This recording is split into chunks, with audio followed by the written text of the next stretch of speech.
प्राप्त करें, किस बात को लेकर के उनको ये सिद्धि मिली है, उनका गौरवगान करें। साथियों, ये कोरोना वैश्विक महामारी ने वाकई हम सभी के काम करने के तरीके को बहुत बदल दिया है। पहले हम लोग किसी कार्यक्रम में रूबरू मिलते थे, आमने सामने मिलते थे, बातें करते थे, लेकिन आज वही कार्यक्रम वीडियो कॉन्फ्रेंस के माध्यम से करना पड़ रहा है। इस वक्त देश भर के लाखों सरपंच और पंचायत सदस्य टेक्नोलॉजी के माध्यम से जुड़े हुए हैं। मैं आप सबका स्वागत करता हूं, आप सबको बहुत बहुत अभिनंदन करता हूं। आज अनेक पंचायतों को अच्छे कार्यों के लिए पुरस्कार भी मिले हैं। पुरस्कार विजेता सभी पंचायतों को, जनप्रतिनिधियों को भी अनेक अनेक शुभकामनाएं और बहुत बहुत बधाई, और उस गांव वालों को भी बधाई। साथियों, पंचायती राज दिवस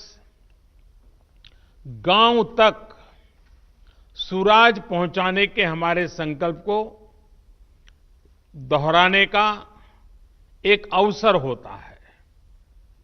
और कोरोना संकट के इस दौर में इस संकल्प की प्रासंगिकता तो अनेक गुना बढ़ गई है। ये सही है कि कोरोना महामारी ने हमारे लिए अनेक प्रकार की नई नई मुसीबतें पैदा की है। जिन मुसीबतों को न कभी सोचा था, न कल्पना की थी, न कभी कोई सोच सकता है, ऐसी ऐसी मुसीबतें। लेकिन इससे भी बड़ी बात यह है कि इस महामारी ने हमें एक नई शिक्षा भी दी है, एक नया संदेश भी दिया है। आज इस कार्यक्रम के माध्यम से मैं हिंदुस्तान के सभी नागरिक, चाहे वो गांव में हो या शहर में, उन सब तक एक बहुत महत्वपूर्ण संदेश भी देना चाहता हूं। साथियों, कोरोना संकट ने अपना सबसे बड़ा संदेश,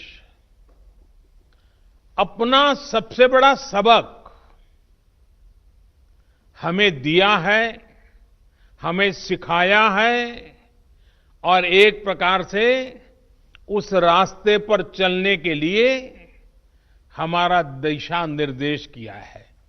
और वो रास्ता क्या है, वो दिशा क्या है?